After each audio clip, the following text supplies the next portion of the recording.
Hi అండి. అందరికీ నమస్తే అండి. Welcome to Prashanthi cooking and health అండి. నేను ప్రశాంతిని. ఈరోజు వీడియోలో ఫిష్ మసాలా కర్రీ చూపిస్తానండి. మీరు ఏ చేప అయినా తీసుకోండి. ఒక్కసారి ఇలా చేసి చూడండి. తెలంగాణ స్టైల్లో చేశానండి. అన్నంలోకి చాలా రుచిగా తినేయొచ్చండి. ఇంకా 2 ముద్దలు ఎక్కువే తింటారు. అంత బాగుంది మరి. మన వీడియోలోకి వెళ్ళే ముందుగా ఫస్ట్ టైం కొత్త వాళ్ళ వీడియో చూస్తుంటే మా ఛానల్ని ప్లీజ్ సబ్స్క్రైబ్ చేసుకోండి ఫ్రెండ్స్. వీడియో నచ్చితే లైక్ చేయండి. మీరు చేసే లైక్ వల్ల మాకు ఎంతో సపోర్ట్ని ఇస్తుందండి. మరి వీడియోలోకి వెళ్ళిపోదాము. చూడండి, శుభ్రం చేసిన గెండి చేప ముక్కలండి. మీరు ఏ చేపతో అయినా చేసుకోవచ్చు. అందులోకి 1 టీ స్పూన్ సాల్ట్ వేసుకోవాలండి. అలాగే ఒక 1/2 టీ స్పూన్ పసుపు వేసుకోవాలి. ఒక చిన్న టీ స్పూన్ నిండా కారం వేస్తున్నాను. కారం వేసి ఈ ముక్కలకి పట్టే విధంగా బాగా రుద్దుకోండి. ముక్కకి నీట్గా ఇదంతా కారం, ఉప్పు, పసుపు ఇవన్నీ బాగా పట్టే విధంగా ఇలా రుద్దుకొని ఒక్కసారి గిన్నెలో కూడా ఇలా కదిలించుకోండి. అన్నీ సమానంగా బాగా పడతాయి. ఇలా కదిలించుకొని పక్కన 10 నిమిషాలు పక్కన పెట్టేసేయండి. స్టవ్ వెలిగించుకొని మరొక ప్యాన్ పెట్టుకొని 1 టేబుల్ స్పూన్ నిండా ధనియాలు, ఒక 1/2 టీ స్పూను జీలకర్ర, అలాగే 3 లవంగాలు, కొంచెం దాల్చిన చెక్క అండి, ఒక 1/4 టీ స్పూను మెంతులు, ఒక 1/4 టీ స్పూన్ ఆవాలండి. నేను ఎక్కువ మసాలా కానీ వేయట్లేదు. కొంచెంతో చేసుకున్నా కానీ బాగా రుచిగా ఉంటుంది. ఇవన్నీ కొంచెం మాడిపోకుండా చిన్న మంట మీద దోరగా ఫ్రై చేసుకోండి. అన్నీ సమానంగా వేగిన తర్వాత గిన్నెలోకి తీసేసుకోవాలండి. చూడండి, ఇలా గిన్నెలో తీసి పెట్టుకున్నాను. ఇప్పుడు ఇదే కడాయిలోకి 1 టేబుల్ స్పూన్ నిండా ఆయిల్ వేసుకోండి. ఒక పెద్ద సైజు ఉల్లిపాయని ఇలా చిన్న చిన్న ముక్కలకు కట్ చేసి ఇలా ఆయిల్లో వేసుకోవాలి. ఇవి కొంచెంసేపు బాగా ఫ్రై చేసుకోండి.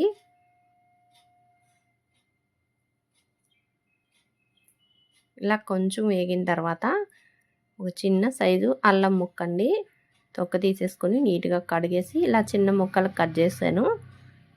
ఆ ముక్క పూర్తిగా కూడా వేయలేదు, కొంచెం ఉండిచ్చాను. అలాగే ఒక 5 వెల్లుల్లిపాయలు కానీ వేసానండి. ఈ పచ్చివాసన పోయేంతసేపు బాగా వేగే విధంగా బాగా వేపుకోండి. ఉల్లిపాయలు కూడా మంచి కలర్ వచ్చేంతసేపు వేపుకోవాలండి. ఇలా వేపుకుంటే కూర కూడా బాగుంటుంది. బాగా వేగిన తర్వాత గిన్నెలోకి తీసేసుకున్నాను. ఇప్పుడు ఇదే కడాయిలోకి ఒక 4 టేబుల్ స్పూన్లు ఆయిల్ వేసుకోండి. ఆయిల్ కాస్త వేడయ్యాక ఇప్పుడు చేప ముక్కలు వేసుకోండి. ముక్కలు అంటుకోకుండా ఒకదానికొకటి గ్యాప్ ఇచ్చి వేసుకోండి. మీడియం ఫ్లేమ్లో ఒక సైడ్ కాలిన తర్వాత రెండో సైడ్ తిప్పుకోవాలండి.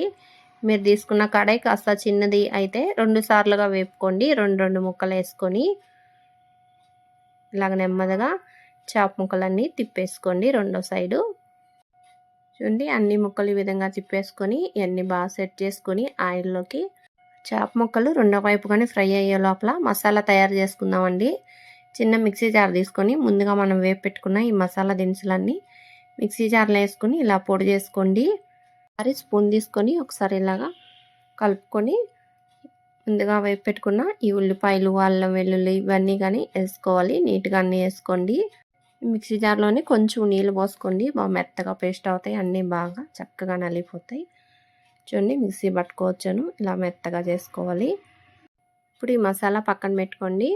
చేపలు చూద్దాము. చేపలు కానీ రెండో వైపు బాగా వేగేయండి. ఒకసారి మీరు చెక్ చేసుకొని అప్పుడు తీసుకోండి.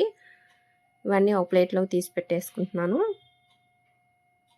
ముక్కలన్నీ ఈ విధంగా ప్లేట్లో తీసి పెట్టేసుకోండి.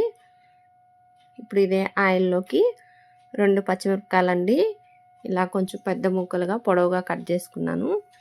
అలాగే ఒక రెమ్మ కరివేపాకు కానీ వేసుకొని ఇవంతా కొంచెం బాగా వేగే విధంగా 1 నిమిషం బాగా వేపుకోండి. మసాలా పేస్ట్ అంతా నీట్గా ఆయిల్లో వేసేసుకోండి. ఆయిల్లో వేసుకొని ఇలా బాగా వేపుకోండి. ఇంకా అల్లం వెల్లుల్లి పచ్చివాసన ఉన్నా కానీ ఇలా వేపుకోవటం వల్ల అంతా నీట్గా పోతుందండి. ఇలా వేపుకొని పసుపు అండి ఒక 1 టీ స్పూన్ వేసుకోవాలి. అలాగే మీరు తినగలిగినంత రుచికి తగినంత కారం వేసుకోవాలండి. నేను 1.5 టీ స్పూన్ వేసాను. ఒకేసారి ఎక్కువ వేసేయకుండా మనం మళ్ళీ చూసుకొని వేసుకోవచ్చండి. ఇవన్నీ కానీ ఒకసారి ఆయిల్లో బాగా ఫ్రై చేసుకోండి. ఇలా అంతా బాగా కలుపుకొని ఒకసారి బాగా ఫ్రై చేసుకొని చింతపండు రసం అండి, ఒక నిమ్మకాయ అంత సైజులో చింతపండు నానబెట్టుకొని తొక్కంతా తీసేసుకొని ఈ రసం వరకు పోసుకున్నాను. ఒక హాఫ్ గ్లాస్ అండి నీళ్ళు పోసుకుంటున్నాను. ఇలా పోసుకొని ఇవన్నీ బాగా కలిసే విధంగా ఒకసారి బాగా కలుపుకోండి. సాల్ట్ వేస్తున్నానండి, మీరు కల్లుప్పు అయినా వేసుకోవచ్చు, రుచికి తగినంత వేసుకోండి. ఇలా వేసుకొని ఒక్కసారి మళ్ళీ గెంటితో కలుపుకోండి. కలిపేసి పైన ప్లేట్ పెట్టి పులుసు మరిగేంత వరకు మరిగించాలండి. చూడండి మరుగుతుంది. ఈ టైంలో ముందుగా మనం వేపి పెట్టుకున్న ఈ చేప ముక్కలు వేసుకోవాలండి. పులుసులోకి నీట్గా ఇలా చేప ముక్కలు వేసేసుకొని ఇంకా గెంటి పెట్టకూడదండి. గెంటి పెట్టకుండా ఇలా కడాయిని పట్టుకొని ఇలా కదిలించుకోవాలి. ముక్కలన్నీ ఇలాగ పులుసులోకి వెళ్ళే విధంగా మనం వేసినవన్నీ ముక్కలు బాగా పట్టే విధంగా ఒకసారి బాగా ఇలా కదిలించుకొని మీడియం ఫ్లేమ్ పెట్టుకొని ఒక్కసారి మీరు కొంచెం పులుసు తీసుకొని టేస్ట్ చూడండి. సాల్ట్ కానీ కారం కానీ సరిపోలేదు అనుకుంటే ఇంకాస్త వేసుకొని సర్వ్ చేసుకోండి. కారం కానీ సాల్ట్ కానీ సరిపోలేదండి, ఇంకొంచెం వేసాను. వేసిన ఉప్పు కారం మళ్ళీ పులుసులో కలవాలంటే ఒకసారి మళ్ళీ ఇలా కదిలించుకోవాలండి.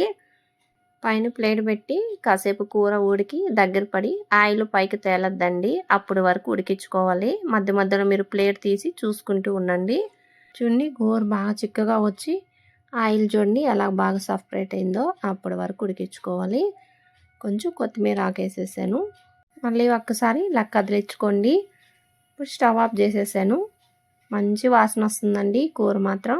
అన్నం పెట్టుకొని వేడివేడిగా కూర వేసుకొని తింటుంటే ఇంక 2 ముద్దలు ఎక్కువే తింటారండి. ఇంత బాగుందండి ఈ కూర. ఒక్కసారి మీరు కానీ చేసి చూడండి, మీకు అందరికి కానీ చాలా బాగా నచ్చుతుంది.